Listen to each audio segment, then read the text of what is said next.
This is a Dreamcast disc and is for use only on a Dreamcast unit. Playing this disc on a hi-fi or other audio equipment can cause serious damage to its speakers. Dreamcast, up to 6 billion players. Welcome back to the stage of history. Why don't we play together?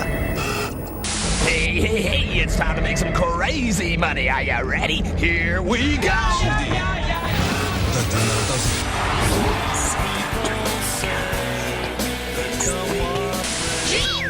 Please stop this disc now. Welcome to episode 144 of this, the Dreamcast Junkyard DreamPod. This time, we're throwing off the shackles of the 3D world to chat about some of our favourite 2D games on the good old Dreamcast. But before we do, let me introduce myself and my round table of co-hosts. My name is Tom, and joining me this time he's the dandiest of dandies. It's Lewis Cox. How you doing, Lewis? Hello, Tom. I'm sure anyone who's listened to you describe yourself as dandy will get that joke. But for those who haven't, yes, there's the explanation. Oh, do you want the explanation? Listen back to a previous episode. Yeah, just go back and listen to the previous one. Yeah. Also joining us, his name rhymes with gearbox, Botox, and cowpox. It's Mike Rocks. Hi, Mike. Hello. Hopefully that intro was all right for you. It's an interesting one. Yeah. Makes a change. Not that I'm comparing you to cowpox. You know, it's just it rhymes. There's worse things to have. Lastly, his name doesn't rhyme with quadrifolium. It's Lozz. Lozz, do you know what a quadrifolium is? No. Okay, I'm going to enlighten you. It's actually the shape of a four-leafed clover. Oh, very nice. Yeah, quadrifolium. Well, I feel like I've got one, because I'm lucky. I'm lucky because we've got Tom hosting an episode. Yeah. I was going to say, you'll need that look, because I've been out of the presenter's chair for that long that, I'm feeling a little bit rusty. Nah. I think it's probably like riding a bike from the sound of it. Well, we'll get there. I'll probably fall off it at some point. But... My sort of really hastily cobbled together segue from that quadrifolium, which is actually quite a nice word, I think, is in my youth I used to collect four-leaf clovers. I had loads of them, like in between the pages of this big book. So every time I found a new four-leaf clover, I'd put it in the pages of this book and like squash them and keep them. It's not really brought me any luck as life has gone on, but I thought I'd share that story basically because it brings me nicely on to my introductory question for this particular episode. This is something which Andrew started, but it's a feature we have now adopted for better or worse. So gentlemen, if you will allow me, I have a question for you. And today's question is, what other things do you collect other than games? I'm going to go in reverse order this time. I'm going to come to you first, Lozz. Do you collect anything? And if so, what is it? I've definitely got some hoarding tendencies that I need to keep at bay. But when I was younger, I'd definitely collect things and get obsessed with them. I remember having a complete Merlin 1999 Premier League sticker book, which was like top. That was my main thing. That like you had a new mate who'd come around, you'd be like, "Fucking hell, check this out, full sticker book." But I remember I left it outside in the rain, like one summer's day outside, left it, and it was all like crinkled, but I couldn't bear to throw it away. So that's probably one.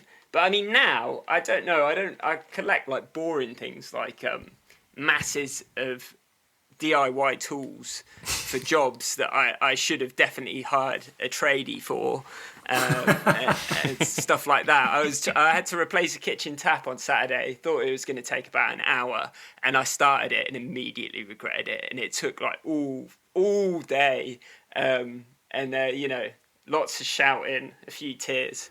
But, Did you do it though? Did you get it done? I got that bitch done. Hey. And on Sunday morning, doing the washing up, I was like so full of pride. I was like, I am the man. See this tap? I did that. Yeah. It turns on and it turns off. Look at that. Yeah. Oh, fantastic. And next, Mike, same question to you. Well, I'm kind of trying to stop collecting things at the moment. POW case has cost a lot of money. And so, just keeping that habit going, bad enough. But I do have a complete steelbook of Studio Ghibli, as long as they don't make any more films.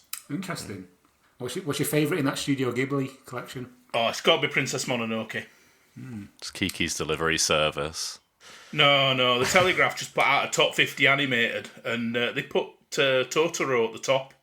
And it's like, anyone that thinks Totoro's the best Ghibli film either grew up with that in the 80s or just hasn't seen any of their other stuff.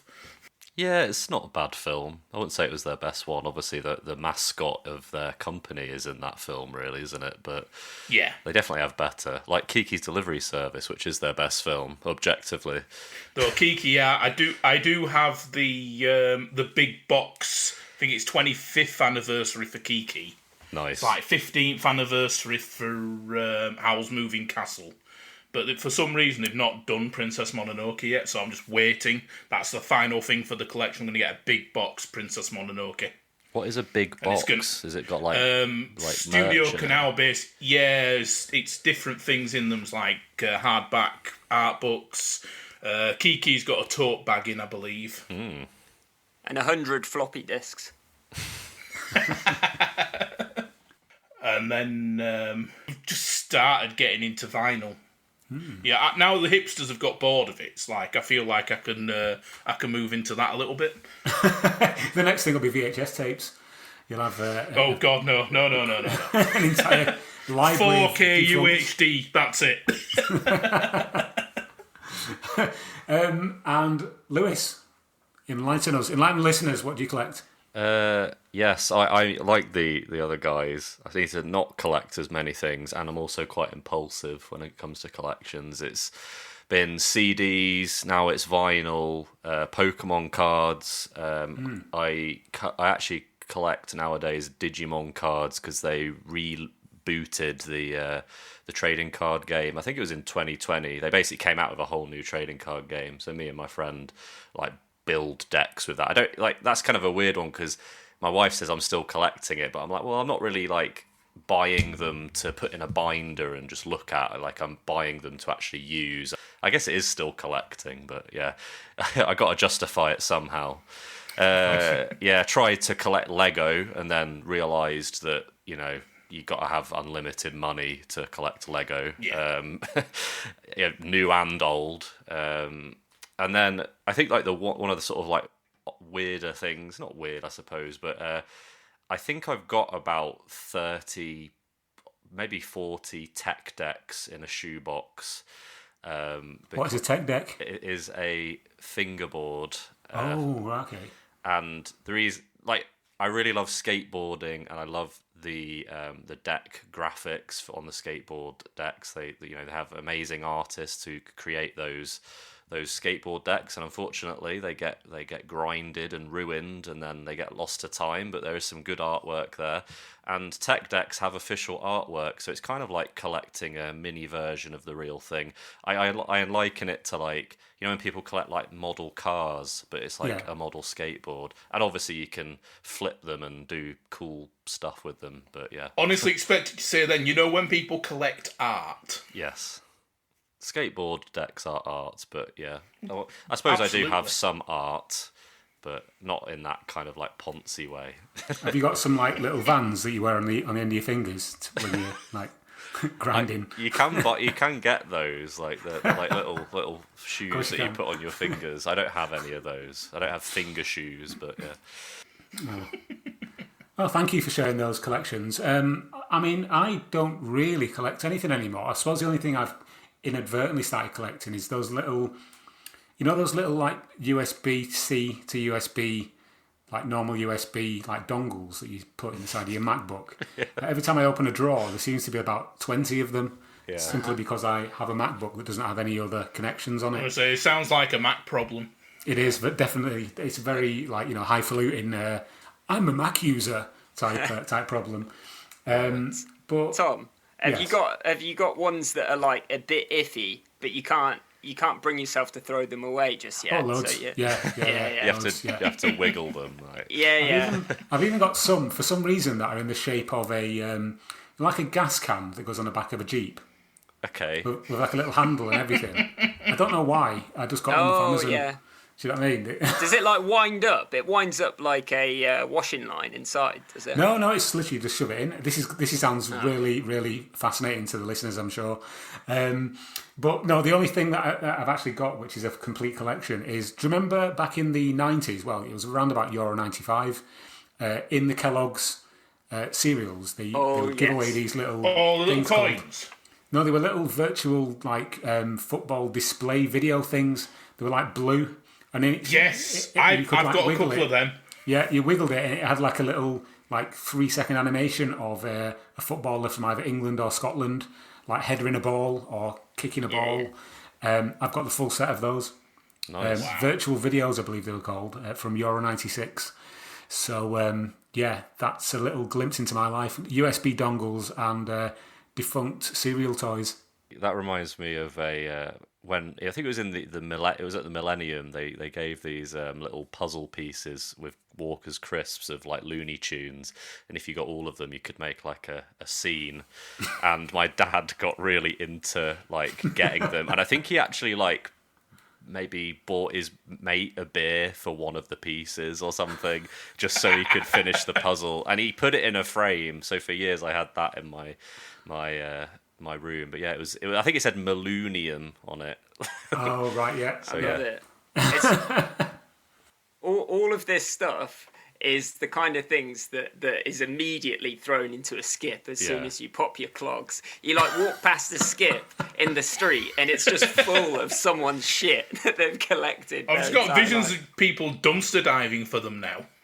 I remember that vintage 96. Oh, it's Gaza. He's saying that one day I can't take my Millennium Looney Tunes puzzle onto Antiques Roadshow. They're not going to want that. I mean... Well, there'll probably been that much of them thrown away by then that it'd probably be worth money again. They're worth like nothing. I looked it up just out of interest. And it was like someone was selling it for like £5 or something. I think that's probably too much. Yeah, £5 too much.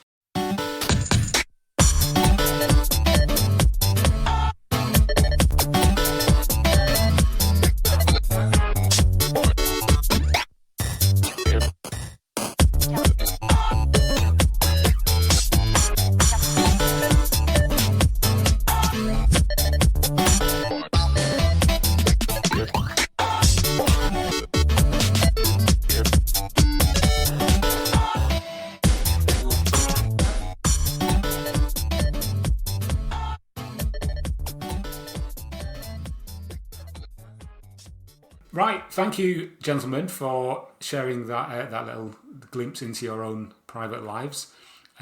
Hopefully, people are still listening after all that. But yes, let's move on to the whole point of this episode. Lewis, when you did the running order for this episode, you named it the anti-3D episode. And it's basically, we're going to be talking about the best of 2D gaming on the Dreamcast.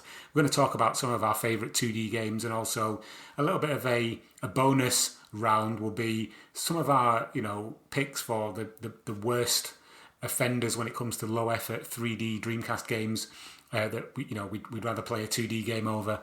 So maybe we should just talk a little bit about the the inspiration for this episode. And when the Dreamcast came out at the turn of the millennium, 3D graphics were the big thing. We'd already had the PlayStation and the Saturn generation and the N64, which in my view arguably was the sort of the maturing really of 3D video games in the home. Obviously we had things before that like the 32X and the Atari Jaguar and the 3DO Jaguar reference. But it was on those 32-bit consoles really that the 3D games really came home, and obviously we had the PC revolution of 3D accelerated graphics cards and that kind of thing. But I think with the Dreamcast it was really where things started to get interesting. And so I think because there was a massive drive towards the development of ever more impressive 3D graphics, 2D games kind of got left by the wayside a little bit. And it's interesting if you look back at those magazines from the era. Lewis, you did compile a few choice quotes from some of the contemporary magazines of the era. I certainly remember there was definitely a feeling that any 2D games that were released, certainly on the Dreamcast, they were almost marked down for being 2D and being a little bit old hat. And I think in the modern era, we have more of an appreciation for 2D games, the artwork, the frame rates, that kind of thing. So that was really the inspiration for this episode. And so, yeah, I don't know, has anybody else got any thoughts about that period of gaming, the whole transition from sort of traditionally 2D games to 3D? It was a weird time because, I was pretty young. I would have been like maybe 9 years old when the Dreamcast released. And I think I distinctly remember going and playing on demo units at like PC World and places like that. And obviously it was like the wow factor with Sonic Adventure or, even Ready to Rumble, games like that how they looked visually that drew me in. And I probably would at that age have turned my nose up at something which didn't have that kind of cutting edge 3D graphics. And yet I'd quite happily sit at home on my bed for hours on end playing a Game Boy, playing a black and white Game Boy at that time and pouring hours into it. So it's kind of definitely a strange period.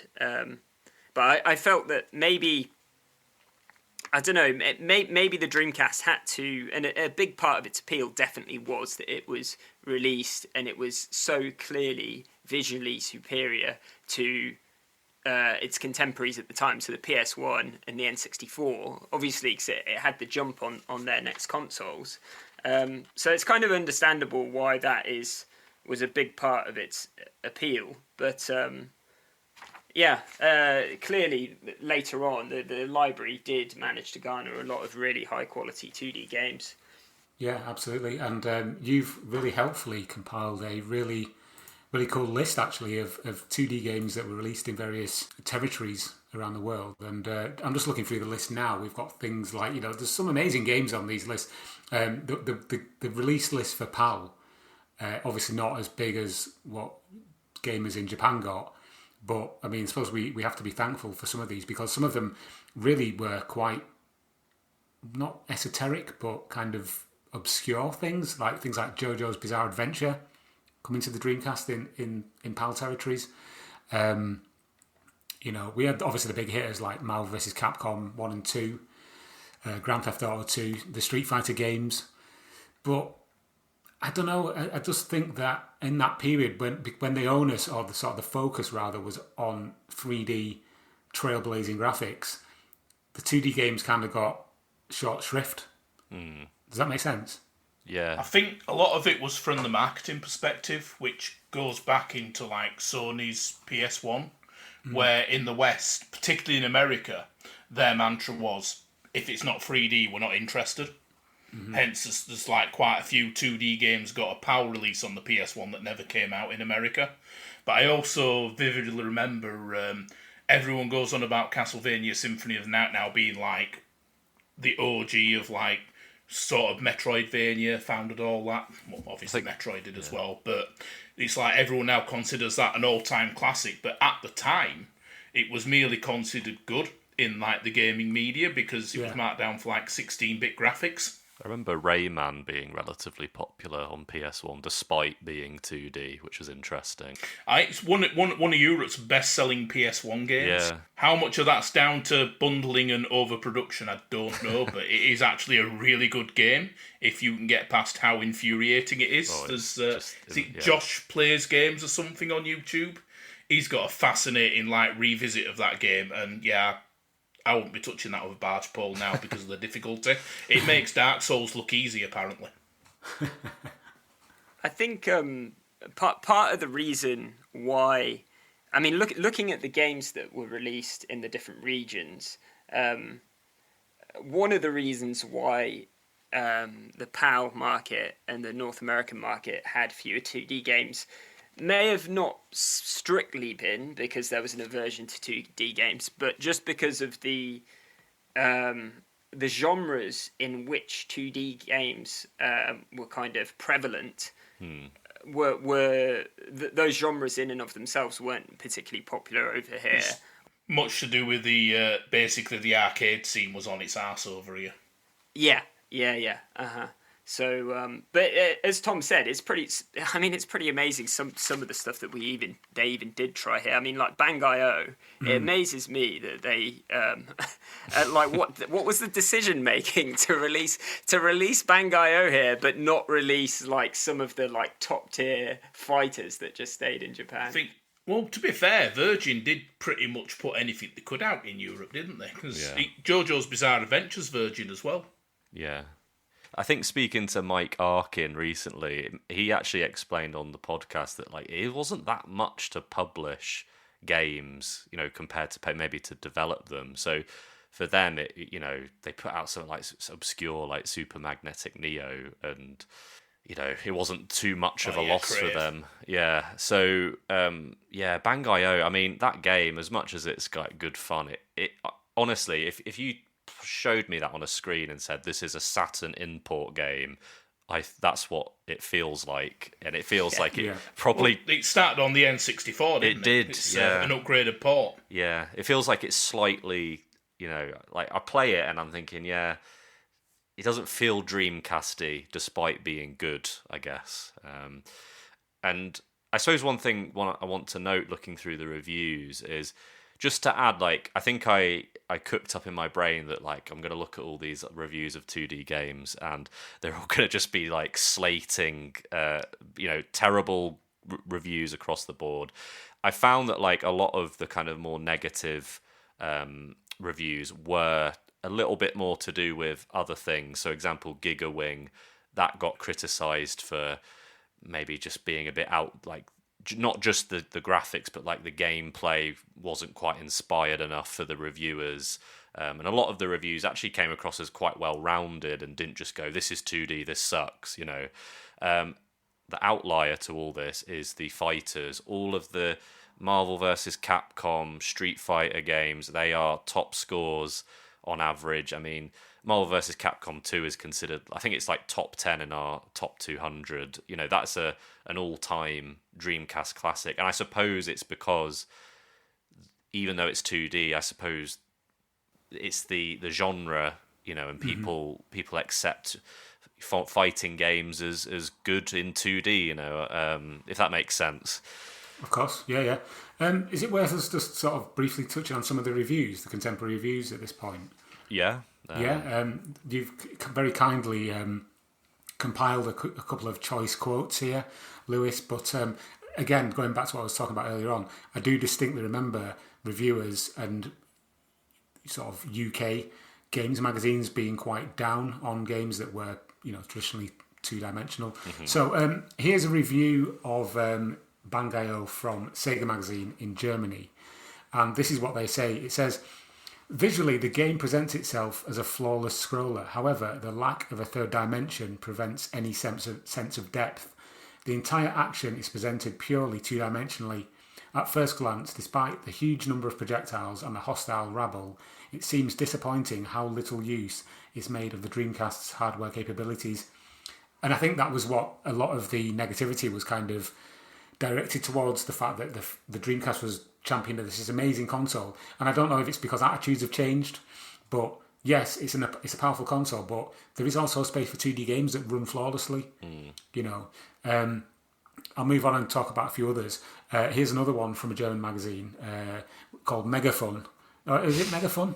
Yeah. No, it is called Megafun. They described Mr. Driller's graphics as antiquated and awarded it 39%.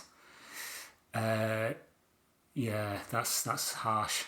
Because I mean, I play Mr. Driller on the Switch, and I think it's great fun. It's Namco's best Dreamcast game. Yeah. Well, come at me. Shots fired. Gigawing. This is from Next Generation in the US. The graphics are generic and outdated with little effort to take advantage of the Dreamcast abilities. Sound and control are mediocre. Sadly, this game's freshness date expired 5 years ago. Ouch. Yeah. That's 2 out of 5 for Gigawing. The next one's even more ouch. Yeah, this is from official Dreamcast magazine in the UK. Gigawing is an old-style horizontal scrolling shoot-'em-up, the sort that wouldn't have looked out of place in an arcade 15 years ago. Offering 2D sprite action without a polygon in sight, you're probably wondering why it's on the Dreamcast. After playing it, so are we. 3 out of 10. Wow. That's some lovely British tone there, for sure. I mean, I'm no fan of Gigawing. I don't know if anyone actually loves that game here. I know it's got a really cult following, but you look at like Gunbird 2, it's like from the same publisher, different developer. It's like Gunbird 2 is one of my favourite Dreamcast games. Gigawing's like, that can stay there. A lot of the games, I mean, obviously, I think there were some salty reviewers, and from time to time, you do probably think that maybe some of these reviews were like scribbled with a hangover or like rushed out the door. Oh, undoubtedly. or do you think some of it's just how come they got to review Soul Calibur and I have Gigawing? Yeah. But I mean, as Lewis was saying, there are some I think some fairer reviews out there that aren't necessarily biased against the lack of 3D aspect, but maybe it's the case as well. I suspect that some of the games that maybe their gameplay is lacking, I think that if they were visually advanced at the time, that kind of smoothed over it in the review, and so people would be wowed by the visuals. And I mean, especially if you're only playing a game for a little while, but then once you played it, if you play a game for ages, okay, the visuals effects, being amazing is going to wear off if there's like some major flaws in the gameplay, or if the camera, especially, oh Christ, the cameras on 3D games at the time, if you can't see what the hell you're doing. Yeah. In a way, that might mean that some of the 2D games possibly have aged better on Dreamcast than some of the 3D. I mean, some of the first-person games with the dodgy controls. Do you think that the current kind of accessibility of gaming from like indie developers and the reliance on more sort of 2D pixel art style games is obviously it's beneficial because it exposes more people to this kind of graphical style? But back then, in the late 90s, early 2000s, basically there wasn't really an indie games scene, especially on a console that was like the Dreamcast. It was people bought it because they wanted to be wowed by these new 3D arcade style visuals, and then to see things like Worms Armageddon or Mr. Driller on this new system were a bit kind of like, didn't really buy this for this kind of thing. You know what I mean? Yeah. 2D was definitely old hat, wasn't it, at the time? It's weird how quickly it changed, because I was thinking of that as well, Tom, and I mean, it shows how things are speeding up as I'm aging, because I was thinking, that's quite a recent trend, the kind of shift towards a reappreciation for 2D. And then I was thinking of some games that exemplified that, and I was like, Hotline Miami, Binding of Isaac, Terraria, and then I was looking at these games' release dates, and it was like 2010, 2011. But yeah, it did shift. There was definitely a shift there, like maybe 10 years on from the Dreamcast. Obviously, the biggest game in the world at the moment is a 2D side-scroller, isn't it? Silk Song. Now everyone's talking about Silk Song, so... What's that? I've not heard of that. Oh, wow. Okay, it's the new Hollow Knight game. Okay. It's coming out imminently. Oh, yes. I've not played the original, but all I'm hearing on all the different podcasts that I listen to and all the games websites I look at is that this is massive and everybody wants it, and it is a 2D side-scrolling kind of adventure game. So all I've seen of that game was a YouTube thumbnail saying this needs to go. Oh. Go where?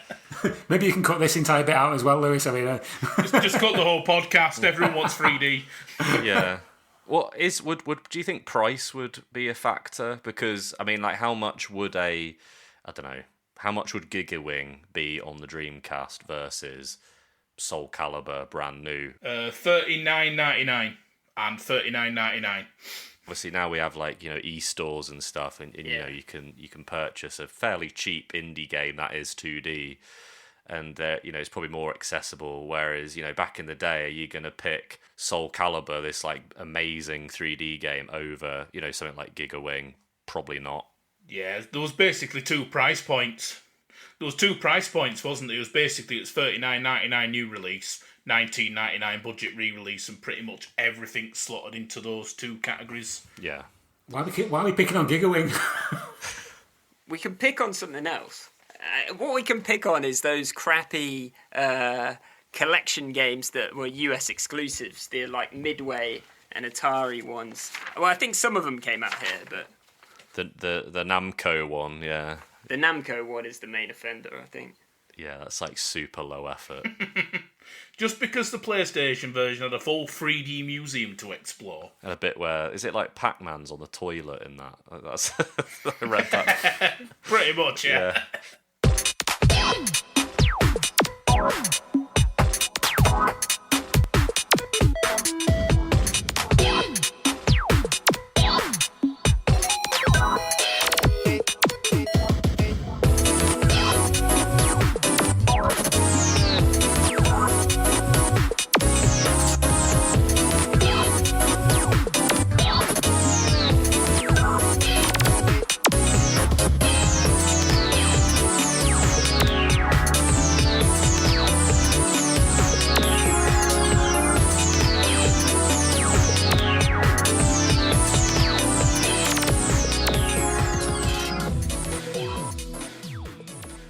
Okay, so we've kind of chatted there a little bit about some of the Dreamcast's 2D titles and also why we think maybe they just weren't as popular back then as they are now, arguably.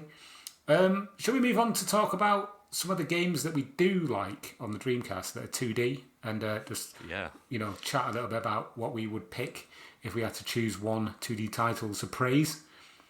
Sound good? Yes. Yeah. Fantastic. Yay. Right then, I'm going to go in no particular order this time. So I'm going to start with you, Mike, this time. What 2D game have you chosen? Mr. Driller. Namco's finest on Dreamcast. Well, they heard it here first, ladies and gentlemen. Just in case you cut it out of the earlier part, I'm going to bat twice. It's a game that wouldn't work in 3D, isn't it? Well, they did say that about Tetris, and we did get Tetrisphere. For Mike, for listeners who may have not played Mr. Driller before, who aren't familiar with it, could you give a brief premise? I think magazines at the time basically said it was a backwards Tetris where you dig down. So it's kind of meant to be a Mr. Do sort of sequel in like it's become a much bigger franchise now than it was at the time. But basically it's a straightforward puzzle game where you have a drill, you drill through coloured blocks. When those coloured blocks match up, they pair up and disappear. And as more disappear, more ones are left above you to drop down and crush you and kill you.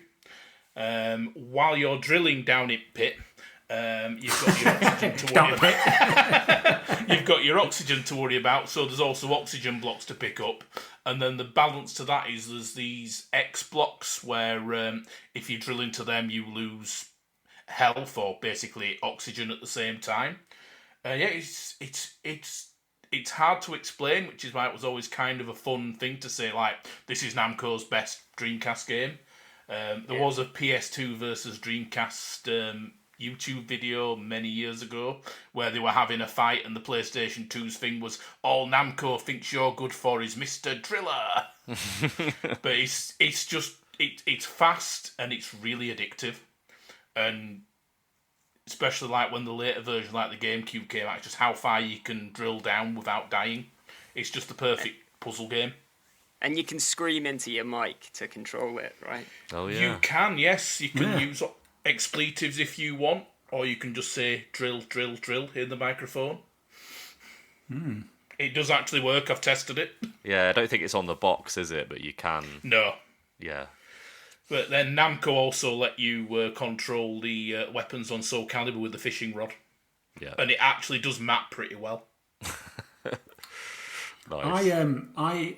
I quite like Mr. Driller. I've got Mr. Driller Drill Land on the Switch 2 because there are no exclusives on the Switch 2, so I'm just playing my old Switch 1 games. Mr. Driller Drill Land is one of those games. It was one of my few Japanese GameCube imports in the really cute little box was Drill Land. Is that a 2D game on your brand new cutting edge Switch 2, Tom? It certainly is, Lewis. Yes, it certainly is. Yeah, and damn fine it is too. Is it 4K? I couldn't tell you. Can you even play a 2D game if it's not 4K? If it works and it projects pixels into my eyes, then I'm happy.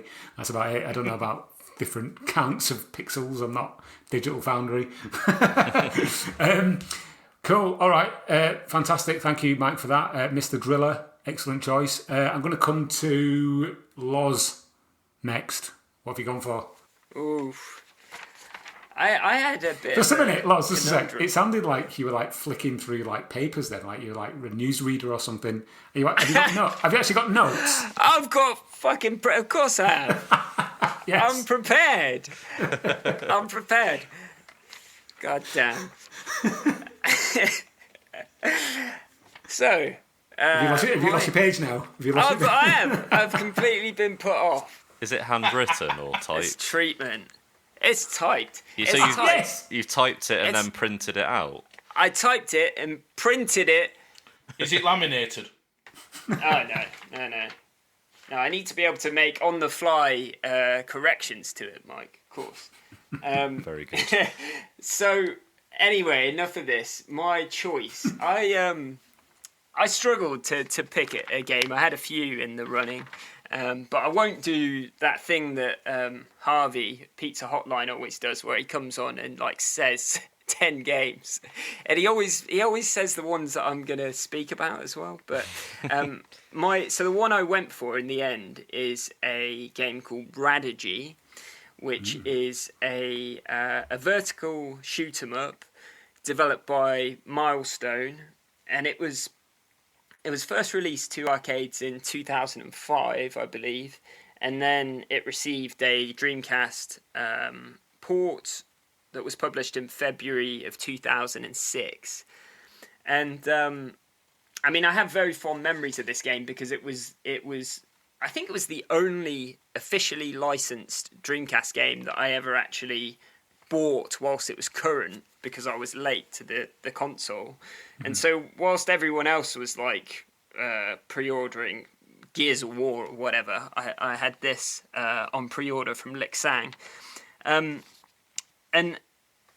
for those who aren't familiar with Radirgy, it's really the gameplay is what you'd expect of this genre.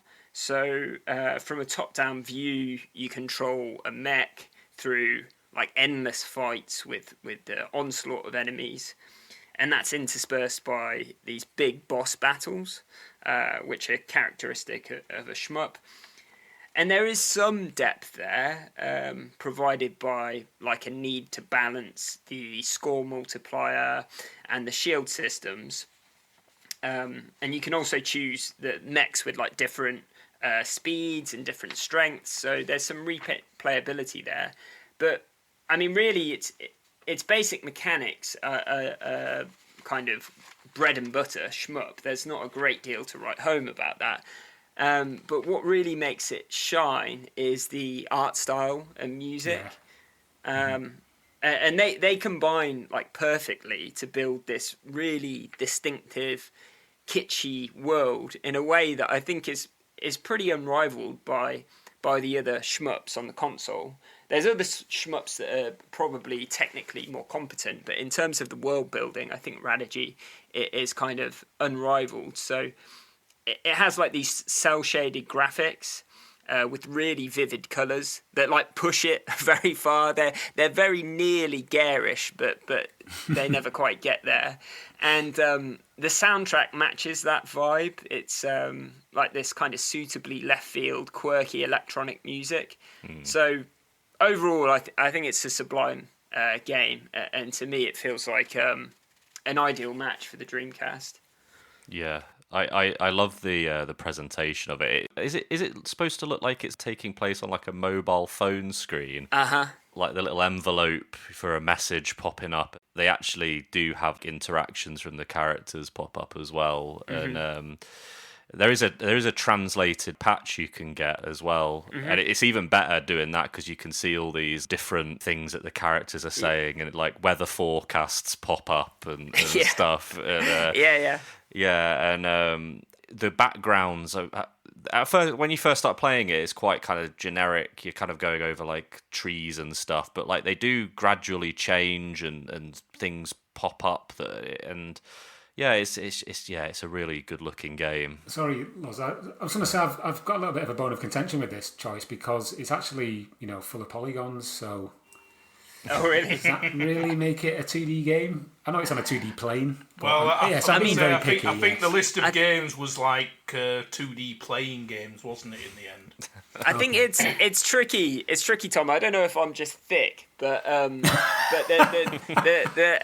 trouble is that so there's, if you want to keep it so that it's strictly 2D, then your choices are going to be super limited. But also, it's like, what is 2D? Is it 2D because you've got 2 dimensions of movement? Yeah. Or is it 2D because of the absence of 3D models? Like, the way I see it is that if you've got 3D models but you've only got 2 dimensions of movement, I don't know. Maybe you could call it like 2.5D or 2D adjacent, but I was being facetious, to be honest. I mean, I just wanted to cause an argument. That's all I wanted. I can't tell if you're being serious or if you're joking. Is it a cel-shaded game? Yeah. Yeah. So it's trying to be 2D anyway, isn't it? It's just a spriteless poser. Yeah.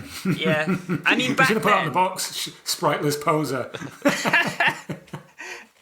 I mean, back then, I recall it being overshadowed somewhat by Under Defeat, which was available for pre-order basically around the same time, and that felt like it was because in the trailers and screenshots that were coming out, Under Defeat looked like it had kind of advanced graphics, and I mean, admittedly, that is a gorgeous game as well.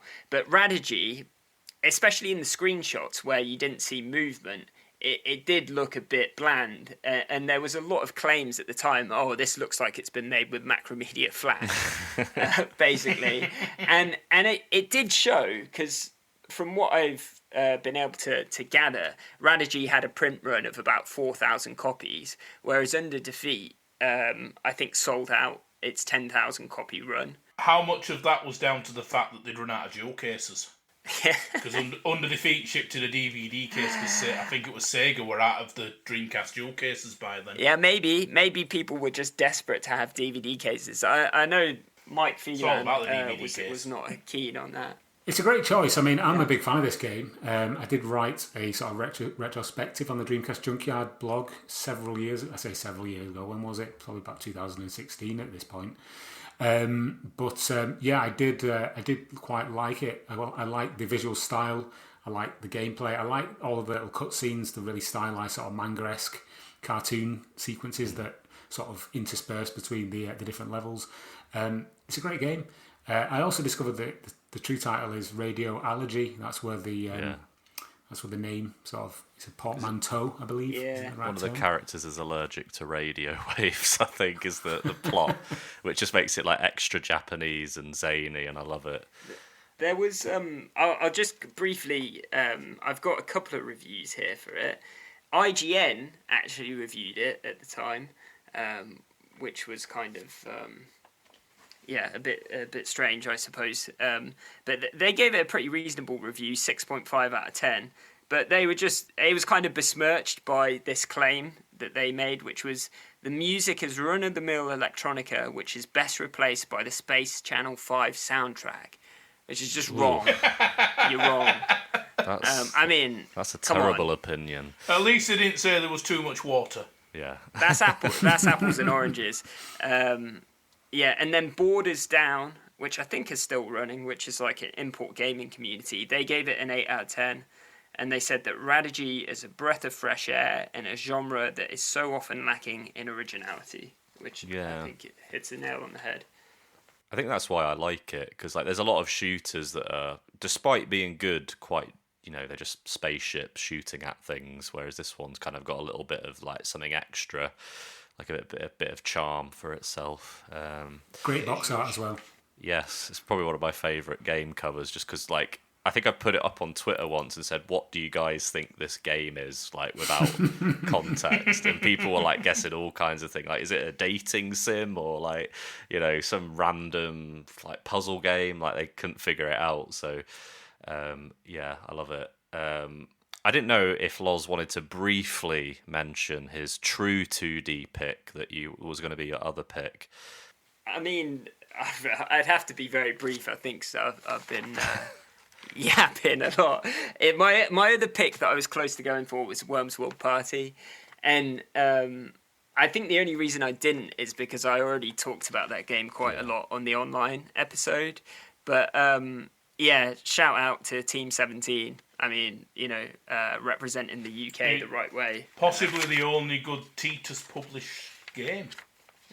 Oh, yeah, they do Superman 64, yeah. Yeah, and was it Exhibition of Speed did they do as well? Yeah, and Roadsters and all that good stuff. Yeah. And then suddenly Worms World Party, it's like, oh, they can do a good game. Brilliant. All right, thanks, Lozz, for that. Good, again, good choice. Lewis, over to you.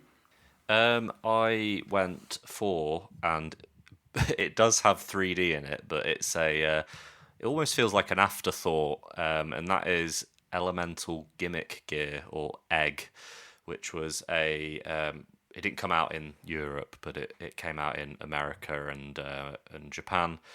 And this is, I suppose you could describe it as maybe like Zelda for the Dreamcast. It's basically a top-down, I suppose what do you call it, an action RPG. It's not really an RPG, I guess, but it's action. And it's basically, the plot is that these people who are excavating these ruins, and they find this old egg-shaped mech, and there's a person inside which they call the Sleeper. And he's basically in a coma, and they're trying to wake him up, and then suddenly calamity hits and he awakes, and he gets in the egg and he goes to, you know, save the day. And it's a great setup for it is, yeah. And yeah, you know, when you start the game, it has some like really impressive cutscenes. Like I don't think I've seen a game do this, like not from memory. I can't think of another game that does this, but it has like anime, 2D anime animation in the cutscenes, but then it has pre-rendered 3D kind of mixed in, which nowadays in modern anime is quite a common thing. Like, you'll be watching like modern shows and they'll have like 3D elements all the time. But at the time, I imagine that was quite a like impressive showcase of that kind of animation style. I think to go back to the Studio Ghibli thing, I think they were probably about the only studio experimenting with that stuff at the time. Yeah, and like I say, it looks really good, like that opening cutscene, and the actual game itself is this very pretty 2D, almost like hand-drawn looking graphics. And you're, you know, exploring the overworld, and you can talk to people, and you're fighting enemies. It has quite a gritty color palette, and it reminds me a lot of actually Alundra, which was a PS1 game which I love, which was also kind of a Zelda, you know, PS1's answer to Zelda. But then, like I say, the thing that I said was sort of an afterthought is that the boss battles are in 3D, and they don't control that well. And like I say, it just feels a little bit like someone at the studio were like, we got to put these in because we need it to ship more units to people. And obviously on the back, it's got these 3D screenshots, you know, trying to get people to entice them in. Yeah, we're not a 2D game, honest.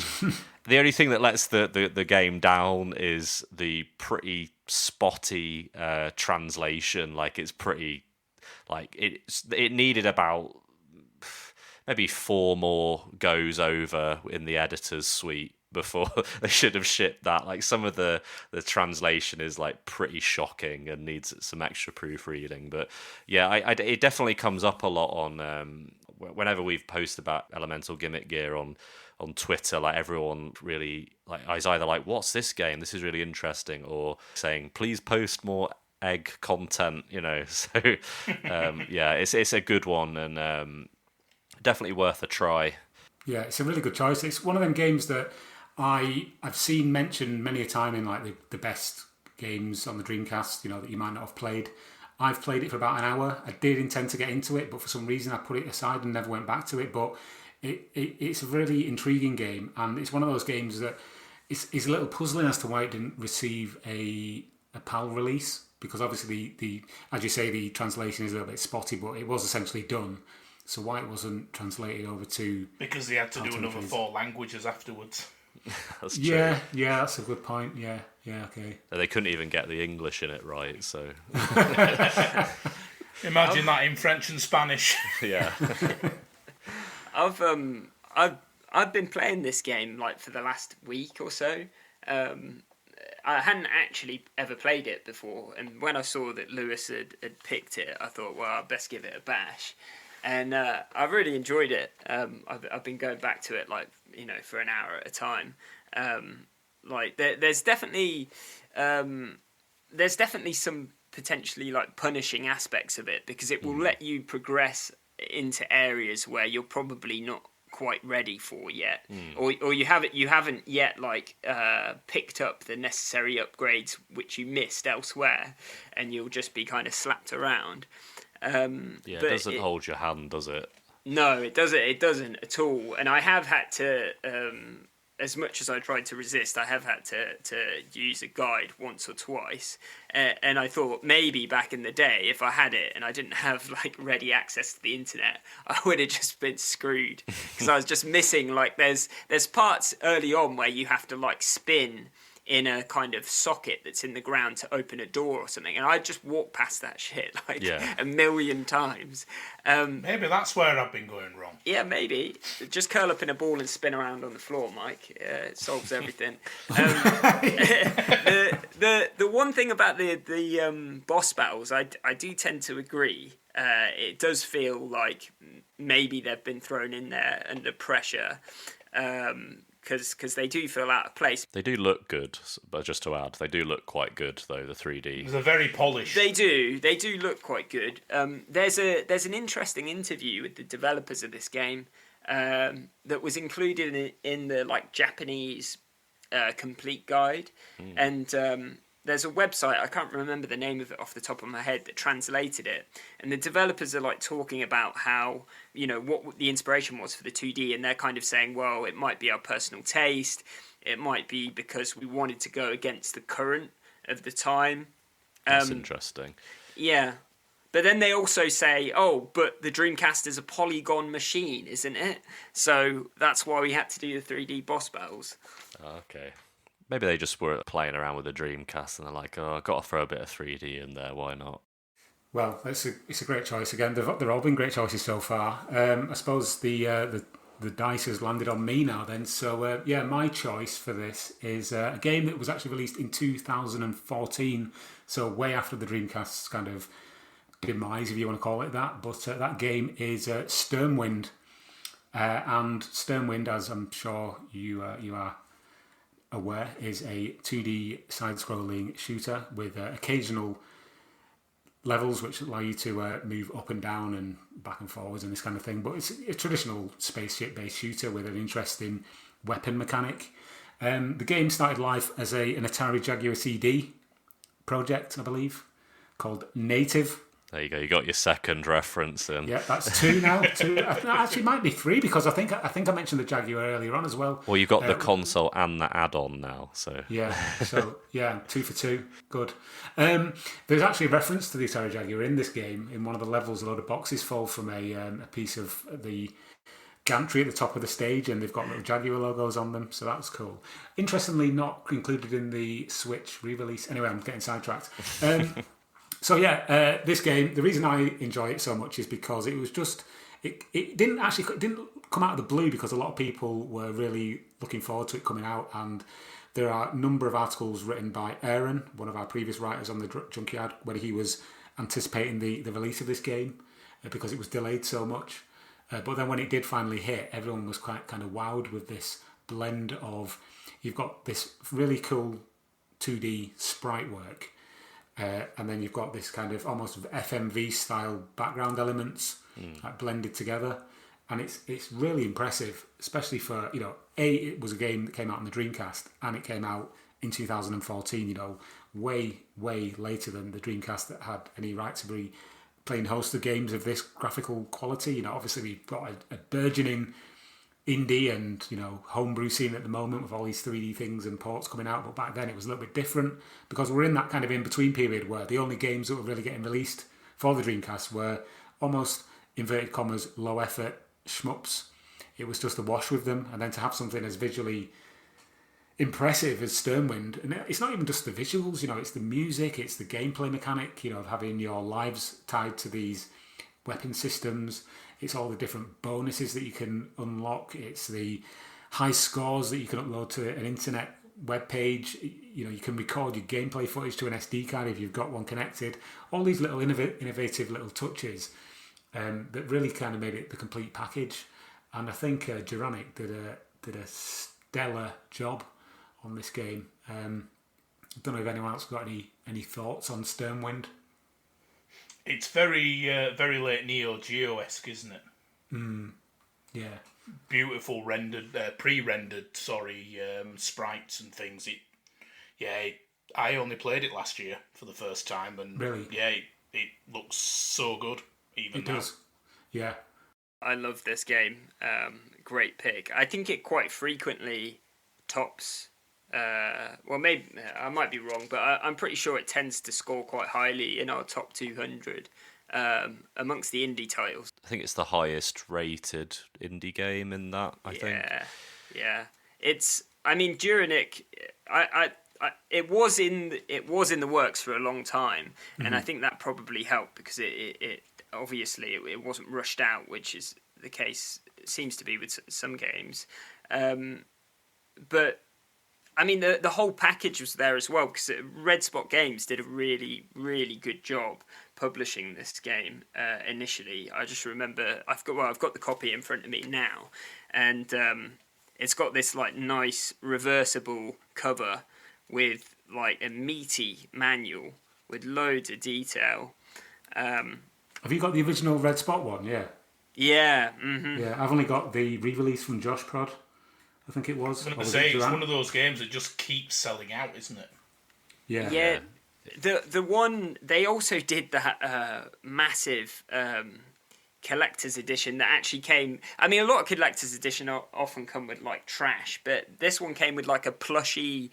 it's kind of trash as well, but the plushy alien boss, and that it's called actually the Kraken. really good. I believe it's known as the Kraken. The Kraken, yeah. Yeah. Uh-huh. And didn't VGNY do one recently with a VMU case? Yeah, I've got that version. It has a VM, a shell for the VMU that's branded with Stormwind. It's really cool. It just keeps selling out. Yeah, I've seen it on. I think if you're from the UK, I think there was a website called Bazaar that sells it. So maybe check it out on there if you are looking to get a copy. Yeah, you won't be disappointed. It's fantastic. And obviously it was re-released on other consoles 2017, no, 2000 and...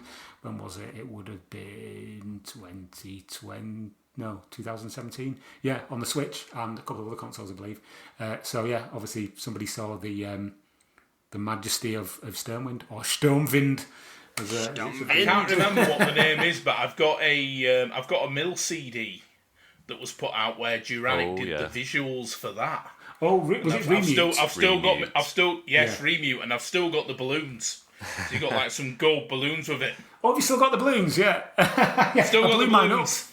I blew mine up I did a review of the Remute CD on the Junkyard, and I blew the balloons up for the photos just to show that it came with some balloons, and then I left them in the cupboard and they were still inflated when I moved recently, and I was like, what am I going to do with these? And I was just like, pop. I'm going to have to pop them. What? So I popped them. I'm so sorry. I've still got a few balloons, so if you need any sending over, let me know. I'll take you up on that. One day it would be great to see Duranic return to the console for another proper game. I remember there were always rumours and little bits and kind of flowing around the internet for a while after Stormwind, but obviously it's probably too late now. Was it There was Midsummer? talk. Yeah, I was going to say there was talk of a game called Midsummer, which was like a sort of side-scrolling samurai style beat 'em up, and I think we saw a couple of screenshots, but that was about it, and then nothing ever else came of it. I mean, hopefully he's not actually working on it, and we've just blown it for him. But yeah, this was probably 6 years ago, so whether or not it's still coming, who knows? But yeah, let's move on.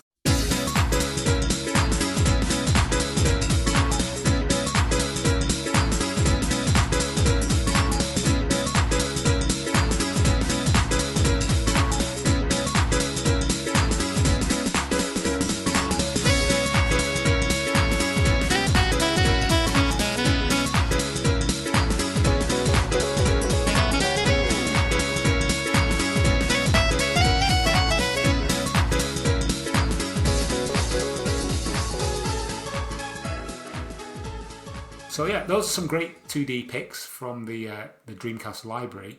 Should we flip things on their head and talk about some really poor, low-effort 3D games that we just wouldn't give the time of day and would rather play a 2D game over? Sound good? Yes. Yeah, have a good old moan. Right, let's have a good old moan. I like moaning. It's one of my favourite pastimes. It's a very northern trait.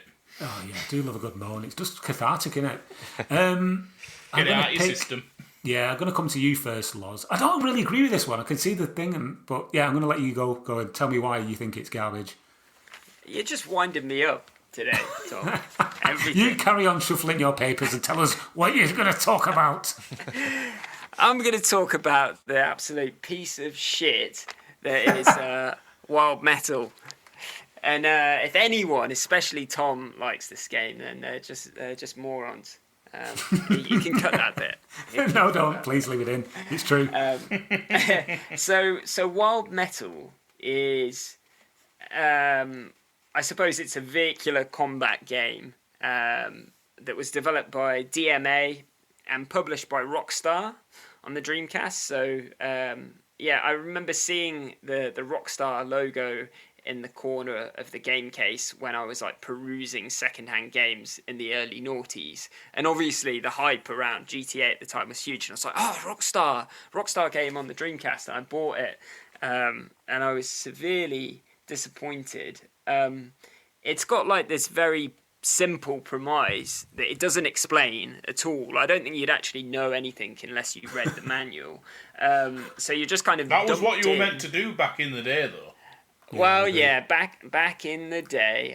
Back in the day. Back in day. For somebody who was obsessed with his notes, the fact that he didn't read the manual is a little bit perplexing. It's fascinating, isn't it?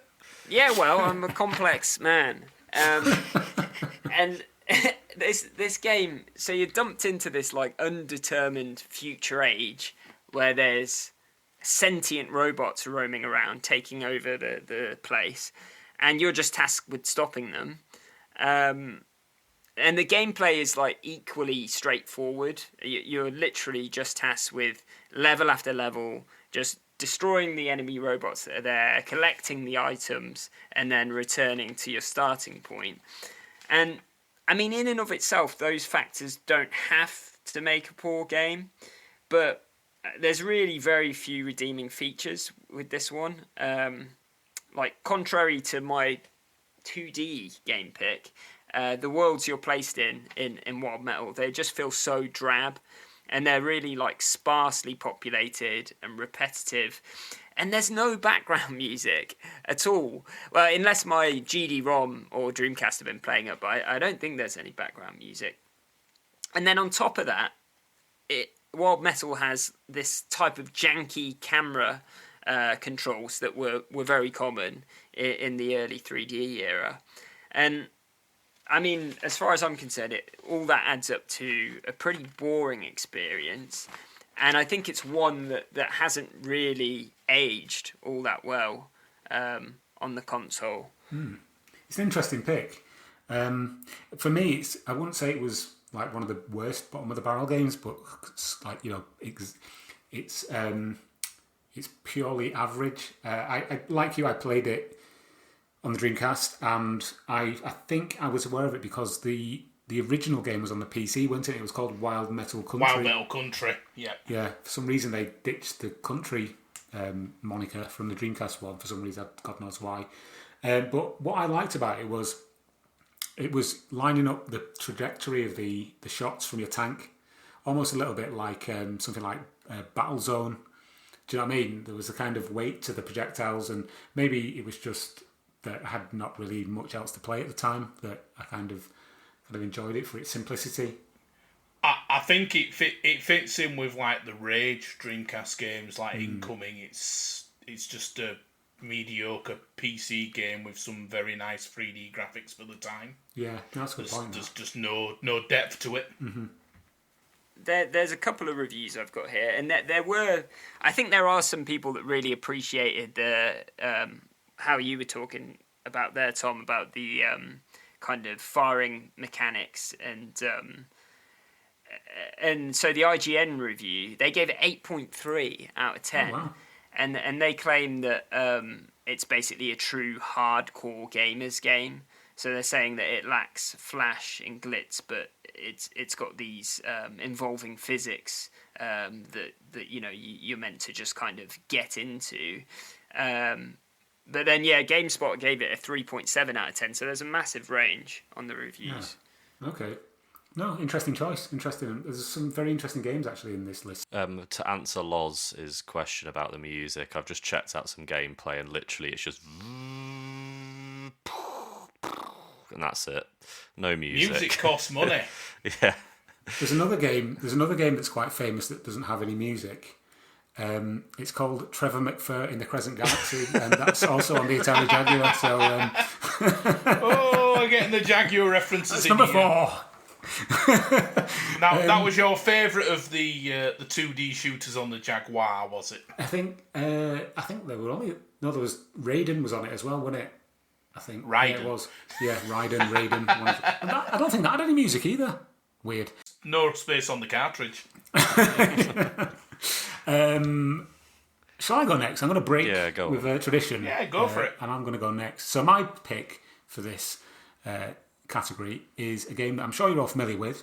It's a game called Nightmare Creatures 2. Now, this game it's one of the best horror games on the system. This game was it was quite well received on the PlayStation, and then when it was ported to the Dreamcast, it looks like they did nothing other than just do a complete straight port, because it is one of the worst looking games on the system. It has everything from pixelation to texture warping to worlds looking like they're going to fall apart at any moment. It's literally, I'm basing this purely on the visuals, this choice of inclusion, because it just looks horrific. Now, I know we're all familiar with games that look bad on the Dreamcast. There's so many games that were ported from contemporary systems that just had very little work done to them to take advantage of the extra capabilities of the platform. But Nightmare Creatures takes the piss, I'm afraid. It just warps all over the place, and one of the things that was really confusing to me was the way that the scale of the enemies changes as they move away from you or towards you. I know that's the point, but it just looks weird. It's just appalling. There's nothing more that I can say. It just runs horrendously bad on the Dreamcast.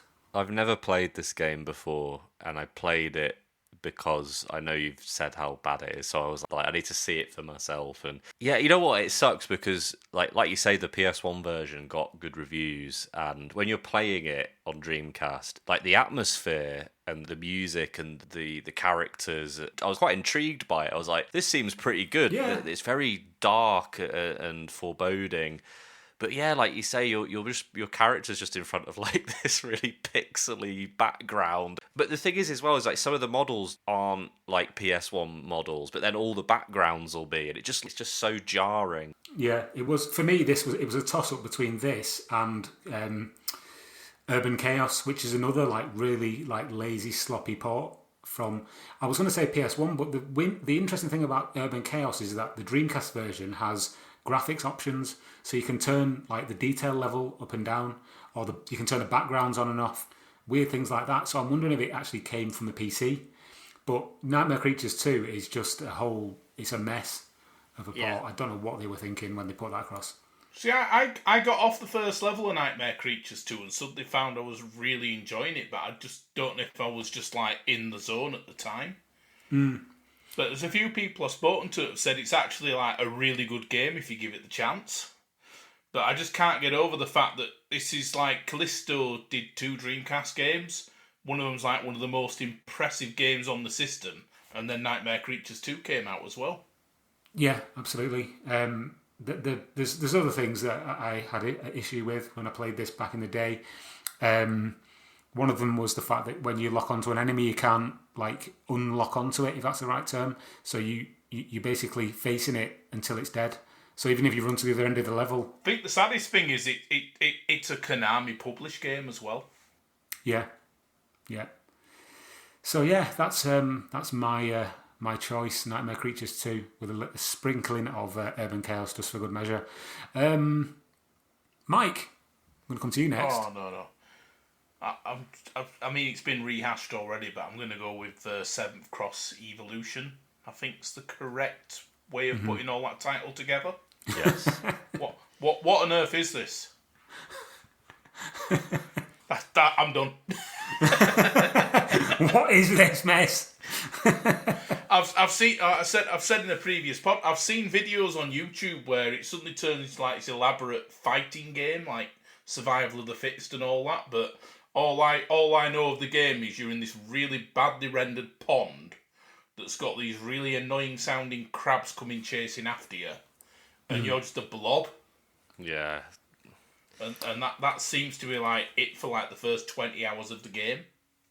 It should never have left Japan, that game. I'd like no idea who thought this is the one to put on.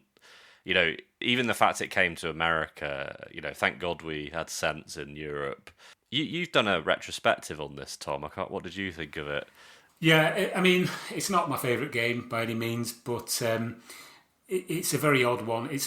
I have to give the developers kudos for trying something new with the whole sort of evolution gameplay mechanic where you basically devour things and get their skills, essentially. But it's not fun. It's not anywhere near approaching fun. And like Mike said, you do spend an inordinate amount of time in that first area where you are literally just a single-celled organism trying to not be eaten by other things.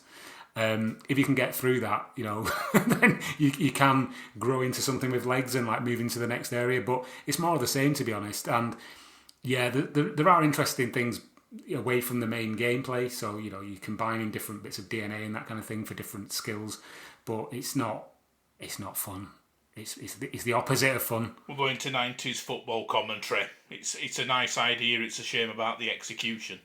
Absolutely, Jeff. I'd say if you want to play a game with that concept on Dreamcast that is good and is also 2D, Lack of Love is what you should play. I actually played that for the first time recently, and it's very interesting, if not slightly. Doesn't hold your hand at all. No. Guides recommended. Yes.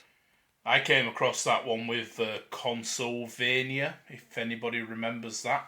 Yeah. It was like an attempt at like one of the first independent video game channels. Yeah. And yeah, it was their review of that game that put it on my radar, and I was very lucky a couple of years ago to find a sealed copy for like 50 quid, and I'm like, why not? Normal games cost this much now. Yeah. I was going to say, Rob Jones, I think one of his first like articles on the blog back in like 2013 or something was a retrospective on Lack of Love. I'd never heard of it before, but he absolutely, you know, waxed lyrical about how great it is. So yeah, that was interesting. That was the first time I'd been introduced to it. It definitely falls under a genuine hidden gem. Yeah. I like to think that's what got him the job as the editor of PC Gamer. So yeah, well done, Rob, for that Lack of Love review back in the day. Lewis, enlighten us. What's your choice? My choice for a bad 3D game on the Dreamcast is MTV Sports Skateboarding, which basically is Tony Hawk but with all the soul sucked out. And yeah, it's so bad. Like, it is a genuinely really... I mean, it was bad on PlayStation, so it's not even the port... like Nightmare Creatures 2, it's not even a porting issue. It's just a genuinely terribly controlling game. It plays and looks and feels like it was created by a committee. I feel like with Tony Hawk, like the Neversoft guys, they had an idea of like what skateboarding culture was, and I know they actually got Tony Hawk to consult on stuff. And as a skateboarder, like there's lots of cool stuff in this game that the pro selection, like Danny Way, Rob Dyrdek, Stevie Williams, like all these great skaters, but when you pick them, they just look like just blobs. Your character just feels like really stiff. In Tony Hawk, like when you jump, your character's arms move, to indicate, that he's moving up into the air, for example. But in this, your character's just a stick. And if you get into a pool in the game, you just feel like a spider in a bath. There's no hope of getting out of it. And I think like the icing on the cake for me was there was this one level where you have to collect things, and every time you fall over, the crowd boos, and just constantly all you heard was boo, boo, boo, and I was like, this game sucks. I'm done with this. Like, I've had enough. Yeah, put Tony Hawk on.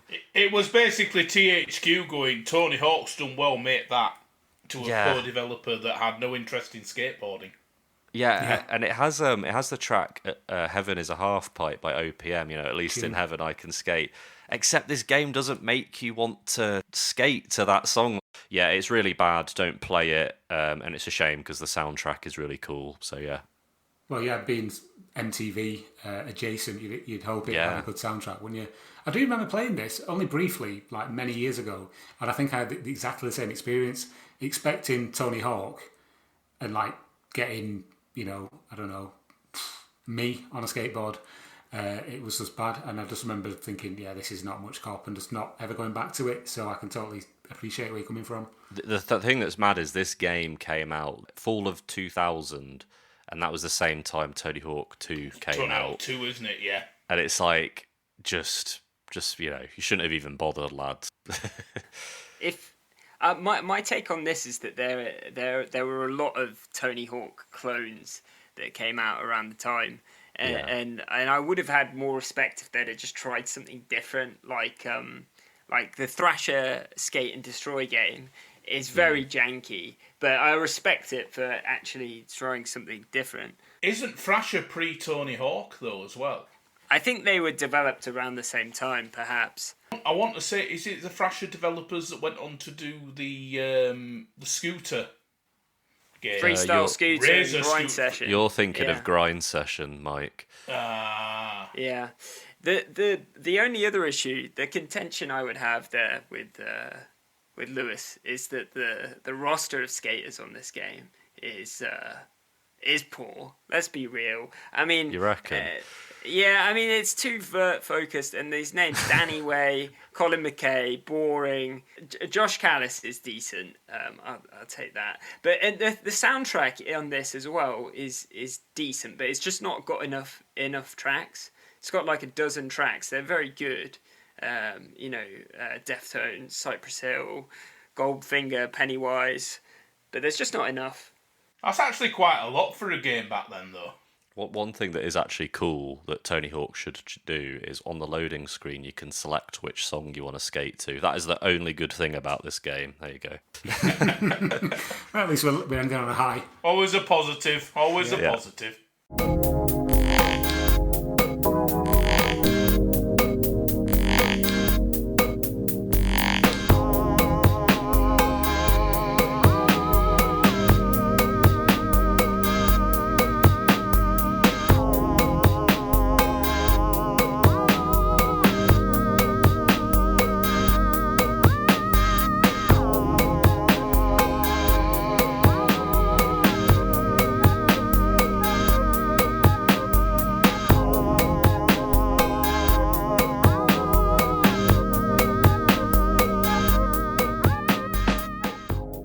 Well, brilliant. We've looked at some fantastic 2D games. We've looked at some not so fantastic 3D games.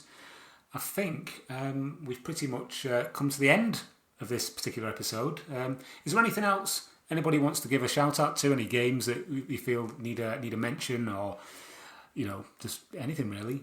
I'm going to go safe and say Fatal Fury, Mark of the Wolves, because I'm not confident of pronouncing the Japanese thing, but SNK were on fire with their 2D art back then. Yeah. And Mark of the Wolves is, it's an animated work of art for 2D gaming, I think. Yeah, and just on the back of that, I'd also like to shout out The Last Blade 2 as another fantastic looking 2D game on the Dreamcast. I mean, all the King of Fighters games are fantastic as well, as far as I'm concerned. Just have an SNK loving right now. Yeah, let's do it. Loving it. I want to shout out Intrepid Izzy as well, which obviously is an indie game. Yes, but good call. Yeah. I mean, there are some recent 2D indie games which do deserve a mention. So you've got things like Xenocrisis, as you mentioned, Intrepid Izzy. Rush Rally Racing. There's Wind and Water Puzzle Battles, which obviously is not a recent game, but I thought that was fantastic. I was blown away when I first saw that. The production values on that for a indie DC game are stunning. Yeah, we could reel off tons. I mean, there are some really great 2D games in the sort of the latter period of the Dreamcast lifespan. Alice Dreams Tournament, another one. Yeah, PSO obviously. Is Paprium coming? Or are we not talking about that? I saw stuff about that on Twitter recently, so probably not. It's coming, but unofficially, I believe. As in, like, the emulation route is now where it's going. Okay, interesting. And we can hold out hope for ports of things like Terminator 2 from Bitmap Bureau, hopefully, maybe in the future. We never know. Yeah. But things are looking very promising for the 2D scene on the Dreamcast. Also, the Intrepid is it called Izzy's Arcade? Yes. Yeah. Yes. Yeah, hopefully that'll come to DC as well. Listen up, Roll. We need that game. Get on it. Fantastic. Well, thank you, gentlemen. It's been amazing. And thank you for listening to you, our listeners. I think all that remains now for us to say is thank you to our patrons who support the podcast and allow us to continue doing this. And I'm going to now read out your names. So if I pronounce any of them wrong, blame Lewis. Okay, so thank you very much to David SM, Douglas Wright, Ty Guy, Chris Walter, Gary Meacher, Anthony Harrop, Pirate from Yates, Lee Sparks, Alex Hayden, Thomas Vergler, I think it's going to be pronounced, Wombat, Massimiliano, Ross Kilgariff, Willis Alvey, N. Sanders, James B, Aid Carter, Derek Pasquarella, aka A-Team, and also Lewis, me, Pizza Hotline, and Lozz.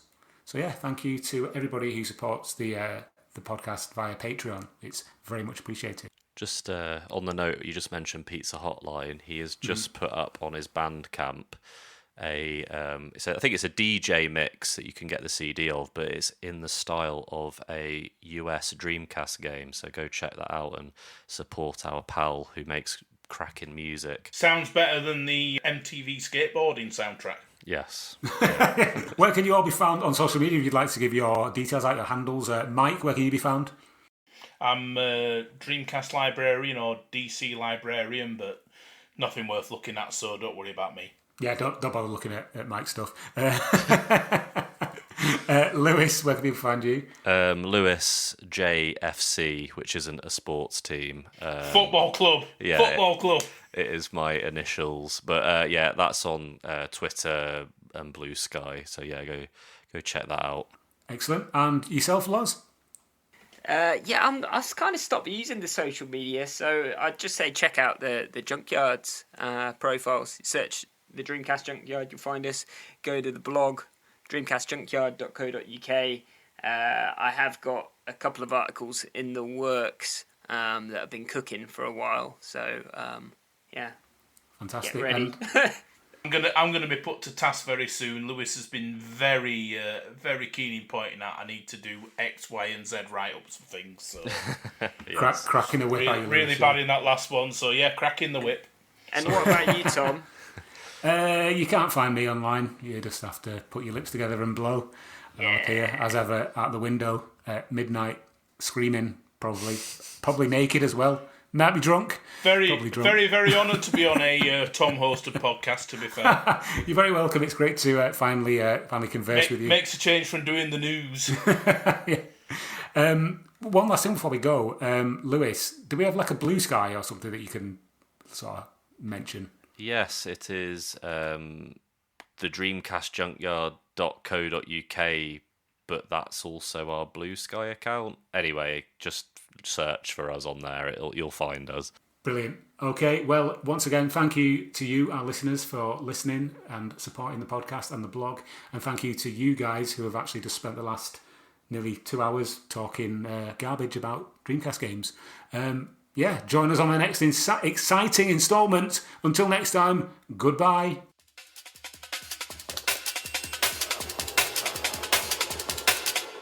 This is the Dreamcast disc. This is the Dreamcast disc. This is the Dreamcast disc. This is the Dreamcast disc. And is for use only on a Dreamcast unit. Playing this disc on a hi-fi or other audio equipment can cause serious damage to its speakers. Please stop this disc now.